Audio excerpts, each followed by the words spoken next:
Depuis qu'il est enfant, Jacob écoute les récits fabuleux de son grand-père.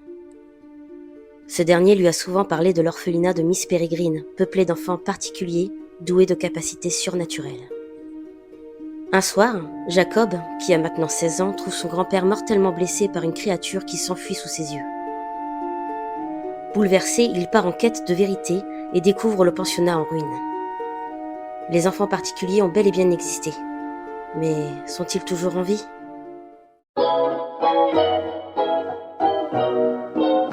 Bonjour à tous et à toutes pour cette nouvelle analyse de livre. J'ai fini à temps mon livre pour le mois de septembre et je commence à temps cette vidéo pour le mois d'octobre. Par avance, je m'excuse pour ma voix, je suis malade depuis avant-hier. Le problème c'est que ça allait encore traîner, donc désolée si ma voix est un peu grave. J'ai caché comme j'ai pu la misère sous du maquillage parce que c'est pas beau à voir. Mais de quoi allons-nous parler aujourd'hui ? Tada ! Alors, je vous expliquerai après pourquoi j'ai choisi ce livre, vous allez comprendre. Nous sommes donc sur Miss Peregrine et les enfants particuliers de Ransom Riggs. J'espère que je le prononce bien. Il a été publié pour la première fois en 2011 et traduit par Sidonie Van den Dries. J'espère que je n'ai pas écorché son nom, je suis vraiment désolée.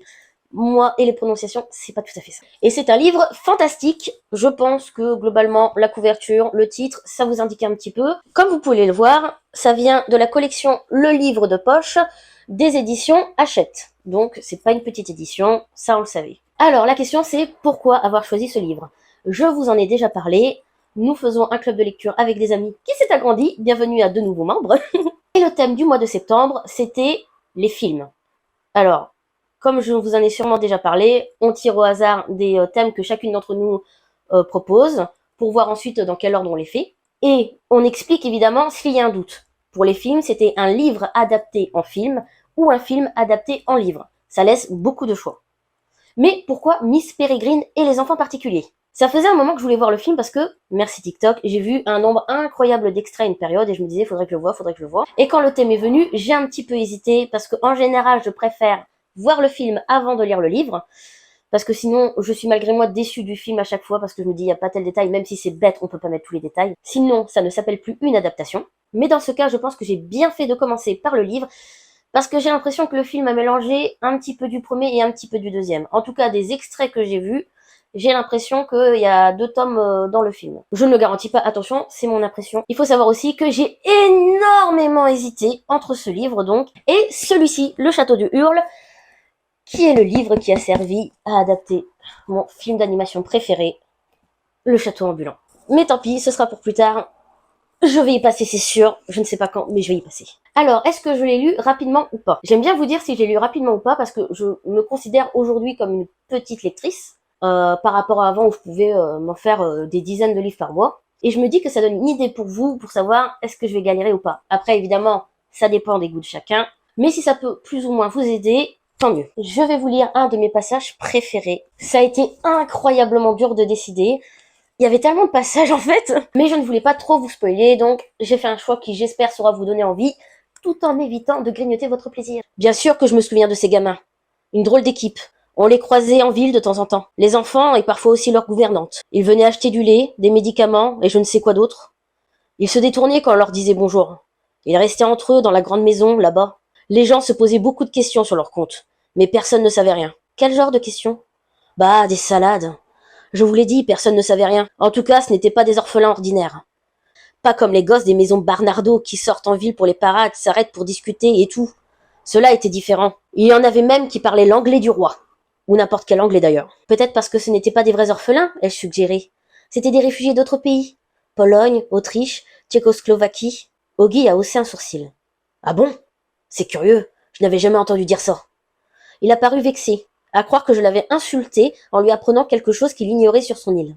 Les mouvements de son rocking chair se sont accélérés, devenant presque agressifs. Si c'était le genre d'accueil que Grandpa et ses camarades ont reçu à Cairnholm, je comprenais qu'ils aient préféré rester entre eux. Je me suis permise de pas mettre un trop grand passage, je vous l'ai dit, je veux pas vous gâcher le plaisir, et désolée pour la lumière, c'est compliqué en fin de journée en ce moment d'avoir une bonne luminosité, et j'ai pas encore ce qu'il faut pour avoir une bonne luminosité justement. Je me suis permise de mettre ma petite lampe juste au temps de lire pour pas m'abîmer les yeux. Alors, est-ce que j'ai aimé ou pas ce livre ?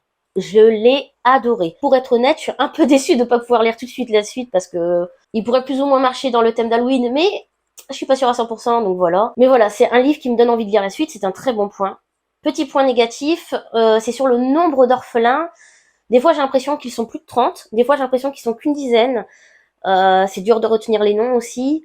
Je pense que c'est le genre de livre où, limite, faut bien noter à côté ou autre, il y a beaucoup de personnages, c'est un peu dur de s'y retrouver. D'ailleurs, je suis pas sûre tout à fait d'avoir compris s'ils étaient le même nombre au début de l'histoire et à la fin.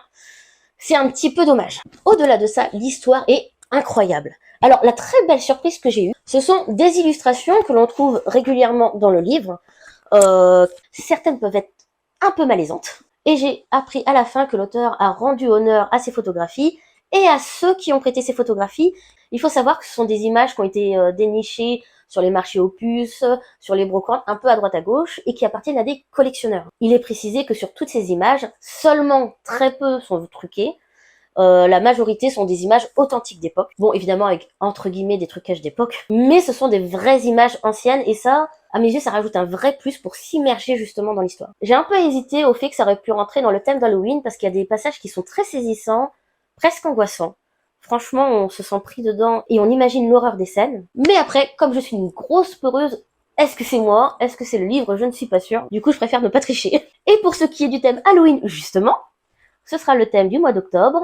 Et si vous êtes attentif, j'ai laissé un petit indice dans la vidéo pour que vous connaissiez d'avance le livre que j'ai choisi. Attention, si j'ai le temps de le finir, il y aura 2 livres. Bon là, ça fait 4. 2. Je vous remercie de m'avoir suivi pour cette deuxième vidéo. Je vous remercie aussi pour les abonnements et pour les j'aime de la première vidéo. J'avais très peur de faire ce genre de vidéo parce que je n'ai pas confiance en moi. Je préfère être honnête. Mais j'ai eu de très bons retours pour le début. Ça me fait un plaisir fou. J'espère que je vais m'améliorer avec le temps et vous faire des vidéos encore plus agréables que ça. Je vous remercie encore et je vous dis à très bientôt les piou-piou.